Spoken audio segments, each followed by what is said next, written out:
एक दिन जंगल में एक शेर पेड़ के नीचे आराम कर रहा था। उसी समय एक घमंडी मक्खी वहां से गुजर रही थी।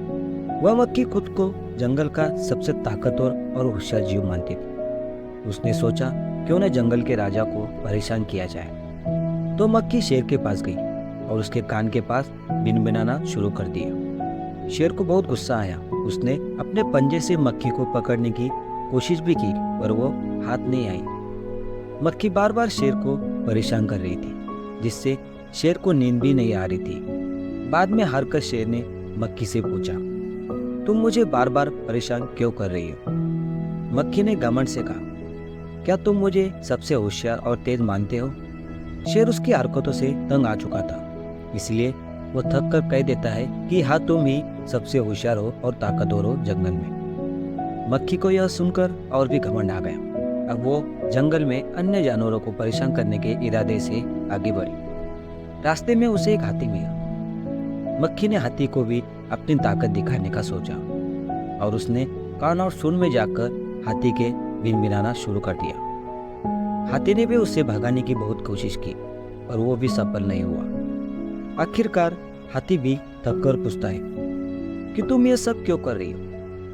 तो मक्खी ने वही सवाल हाथी से पूछा, जंगल में सबसे ताकतवर और होशियार कौन है? तो हाथी भी उसकी हरकतों से तंग आ चुका था और वो उसे कह देता है कि हाँ, तुम ही जंगल में सबसे ताकतवर और होशियार हो। अब मक्खी खुद को और भी ताकतवर समझने लगी और जंगल के भीतर गहराई में चली गई। वहां उसे एक चालाक लोमड़ी दिखी। लोमड़ी को शेर से मक्खी की सारी हरकतों के बारे में पता चल गया था। तो लोमड़ी ने सोचा कि क्यों न मक्खी का घमंड तोड़ा जाए। जब मक्खी उसे परेशान करने लोमड़ी के पास आई तो लोमड़ी ने तुरंत उसे प्रणाम करते हुए कहा, मक्खी रानी, मैं आपसे ही मिलने आया हूँ। तो मक्खी ने घमंड से पूछा, ऐसा क्या हुआ जो तुम मुझसे मिलने आए? लोमड़ी ने कहा, मक्खी रानी, जंगल में एक जीव है जो आपको बिल्कुल भी नहीं डरता। वह आपकी ताकत की परवाह भी नहीं करता।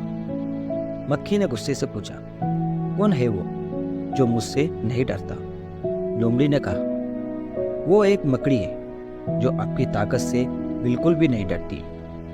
उसने कहा, तुम मुझसे ज्यादा ताकतवर और होशियार भी नहीं हो। मुझे तो सब सुनकर बहुत गुस्सा आया।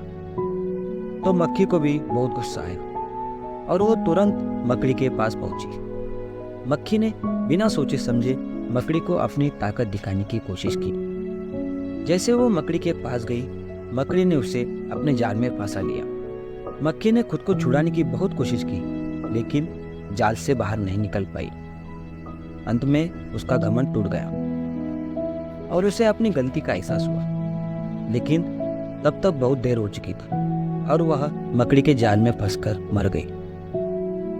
दोस्तों, इस कहानी से हमें यह सीख मिलती है कि घमंड और अहंकार अंत में विनाश की ओर हमें ले जाता है। घमंड इंसान को अक्सर एहसास दिलाता है कि वह सबसे बेस्ट है, जिससे वो दूसरों को रिस्पेक्ट करना छोड़ देता है।